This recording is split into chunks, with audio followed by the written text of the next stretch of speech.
প্রিয় ছাত্রছাত্রীগণ, তোমরা ইতিমধ্যে জেনেছ যে দর্শন বিষয়ের সেমিস্টার পরীক্ষার মাধ্যমে যে সিলেবাসটা প্রকাশিত হয়েছে তার সেকেন্ড সেমিস্টার অনুষ্ঠিত হতে চলেছে মার্চ মাস থেকে।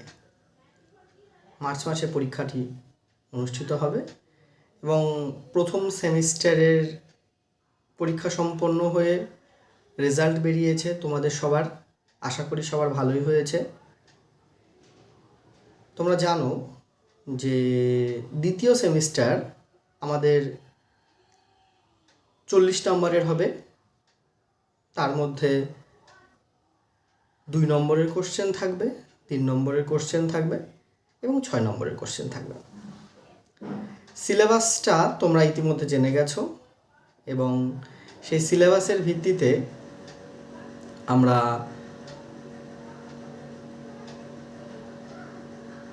পড়াশোনা শুরু করেছি। তো দর্শন বিষয়টিকে আরও সহজ করে তোলার জন্য আমার ক্ষুদ্রতম প্রয়াস।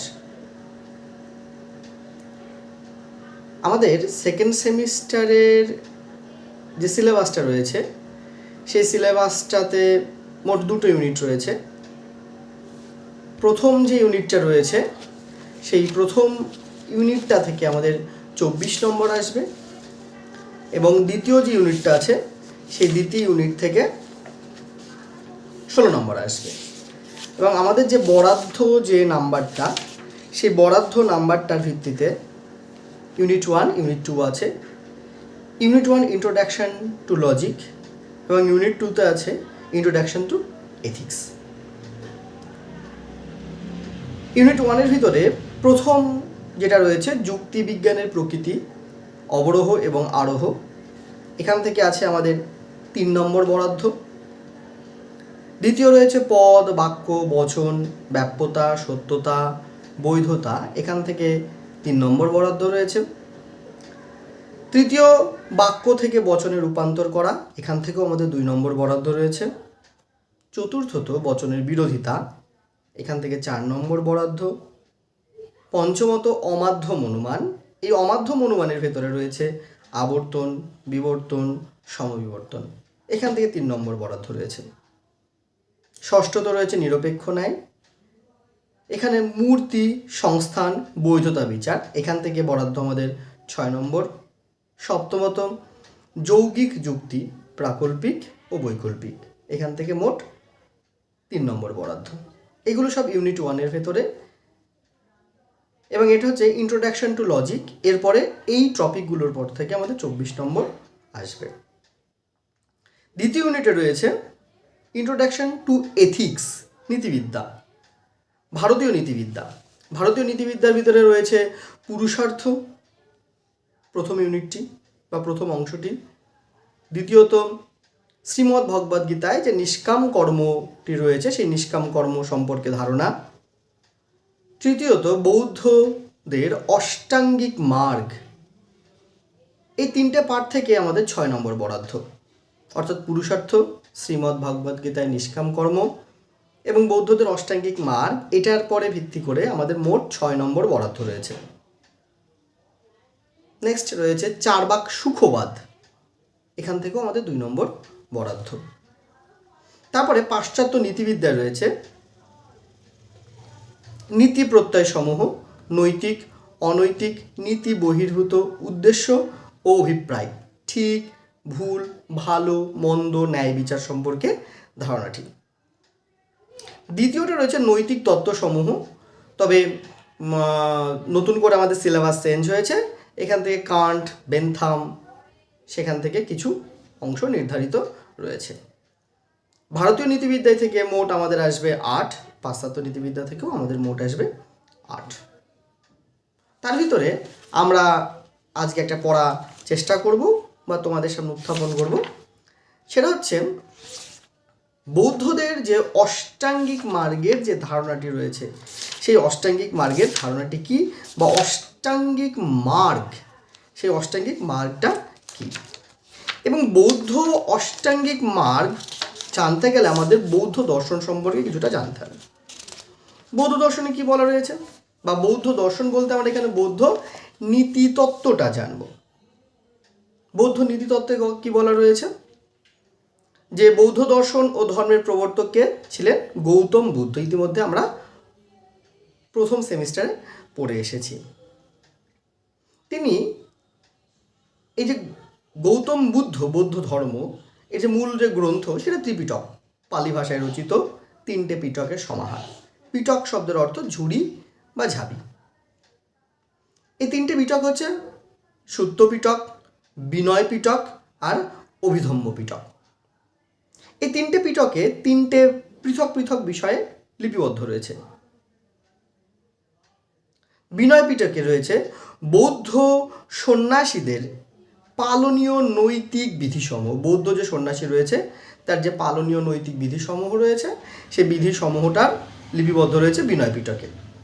সূত্র পিটকে রয়েছে বুদ্ধের বাণী, এবং অভিধম্ম পিটকে রয়েছে বৌদ্ধ দার্শনিক তত্ত্বদের লিপিবদ্ধ। তিনি মূলত বা তার দর্শনের বা বৌদ্ধ নীতিতত্ত্বের বা নীতি দর্শনের মূল লক্ষ্য হচ্ছে মোক্ষ লাভ, অর্থাৎ মুক্তি লাভ। আমরা মোক্ষ শব্দের প্রথম যে পাঠটা আগে থেকে জেনে এসেছি সেটা হচ্ছে মোক্ষ বা মুক্তি বলতে বোঝানো হয়েছে দুঃখের আত্যন্তিক নিবৃত্তি। তিনি কি বলেছেন? সমস্ত পাপ কর্ম থেকে নিজেকে বিরত রাখতে হবে। এবং তিনি বৌদ্ধ নীতি দর্শন বলতে গিয়ে 4টে আর্য সত্যের কথা বলেছে, যে 4টে আর্য সত্য সম্পর্কে আমরা প্রথম সেমিস্টারে পড়ে এসেছি। কিন্তু এই অষ্টাঙ্গিক মার্গ করতে গেলে এই 4টে আর্য সত্য সম্পর্কে আমাদের একটা বেসিক কনসেপ্ট রাখতে হবে। এই যে 4টে আর্য সত্য রয়েছে, প্রথম যে আর্য সত্য সেটা হচ্ছে দুঃখ আছে। প্রথম যে আর্য সত্য রয়েছে সেটা হচ্ছে দুঃখ আছে। আমাদের জীবন যদি থাকে তাহলে সেক্ষেত্রে দুঃখ থাকবে, কেউ দুঃখবিহীন মানুষ থাকতে পারে না। আর যদি দুঃখ থাকে তাহলে দ্বিতীয়ত দুঃখের কারণ আছে, এবং দুঃখের যদি কারণ থাকে তাহলে অবশ্যই জানতে হবে যে দুঃখটা কেন হচ্ছে। দুঃখ যদি থাকে তাহলে দুঃখের কারণ, দুঃখটা কেন পাচ্ছি সেটাই দুঃখের কারণ। তৃতীয়ত দুঃখের যদি কারণ থাকে তাহলে দুঃখ নিরোধ সম্ভব, অর্থাৎ দুঃখ থেকে মুক্তি লাভ করা যায়। চতুর্থত দুঃখ নিরোধের উপায় আছে। দুঃখ নিরোধের উপায় বা পথ রয়েছে। এই যে 4টেকে একত্রে কি বলা হয়? 4টে আর্য সত্য। প্রথমত দুঃখ আছে, দ্বিতীয়ত দুঃখের কারণ আছে, তৃতীয়ত দুঃখ নিরোধ সম্ভব, চতুর্থত দুঃখ নিরোধের উপায় বা পথ রয়েছে। আমরা প্রথম আর্য সত্য, দ্বিতীয় আর্য সত্য, তৃতীয় আর্য সত্য সম্পর্কে পড়েছি, চতুর্থ আর্য সত্য সম্পর্কেও পড়েছি। কিন্তু এই সেমিস্টারে মূলত আমাদের রয়েছে অষ্টাঙ্গিক মার্গ। এই যে অষ্টাঙ্গিক মার্গ, মার্গ শব্দের অর্থ কি? পথ। অষ্টাঙ্গিক মানে কি? 8টি পথ রয়েছে। এই পাঠ রয়েছে পথ। কিসের পথ? চতুর্থ আর্য সত্যের পথ। চতুর্থ আর্য সত্যটা কি? চতুর্থ আগের 3টে আর্য সত্যই বা কি সেটা আমাকে জানতে হবে। কি কি? দুঃখ আছে, দুঃখের কারণ আছে, দুঃখ নিবৃত্তি সম্ভব, 3টে। চতুর্থটা কি? দুঃখ নিবৃত্তির উপায় বা পথ আছে। এই যে দুঃখ নিবৃত্তির উপায় বা পথ, কয়টি পথ? বৌদ্ধ দর্শনে বা বৌদ্ধ নীতি তত্ত্বে এখানে 8টি পথের কথা বলা রয়েছে। এই 8টি পথকে একত্রে অষ্টাঙ্গিক মার্গ বলা হচ্ছে। অষ্ট মানে 8টি, মার্গ শব্দের অর্থ পথ। যেগুলো 8টি অংশ, তাই একে বলা হচ্ছে অষ্টাঙ্গিক মার্গ। এই অষ্টাঙ্গিক মার্গের ক্ষেত্রে কি কি রয়েছে? প্রথমটি রয়েছে সম্যক দৃষ্টি, দ্বিতীয়টি সম্যক সংকল্প, তৃতীয়টি সম্যক বাক, চতুর্থত সম্যক কর্মান্ত, পঞ্চমত সম্যক আজীব, ষষ্ঠত সম্যক ব্যায়াম, সপ্তমত সম্যক স্মৃতি এবং অষ্টমত সম্যক সমাধি। এই 8টাকে একত্রে অষ্টাঙ্গিক মার্গ বলা হয়েছে। তাহলে অষ্টাঙ্গিক মার্গ কি?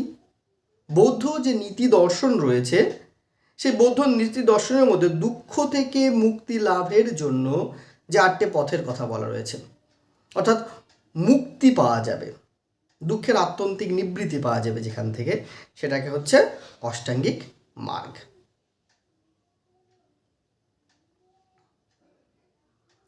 তোমাদের যদি অষ্টাঙ্গিক মার্গ সম্পর্কে আরও বিশদে জানতে থাকে তাহলে অবশ্যই আমার এই চ্যানেলটিকে সাবস্ক্রাইব করে দেবে এবং পরবর্তী ক্ষেত্রে আস্তে আস্তে আমরা পুরো ডিটেলসে করার চেষ্টা করব।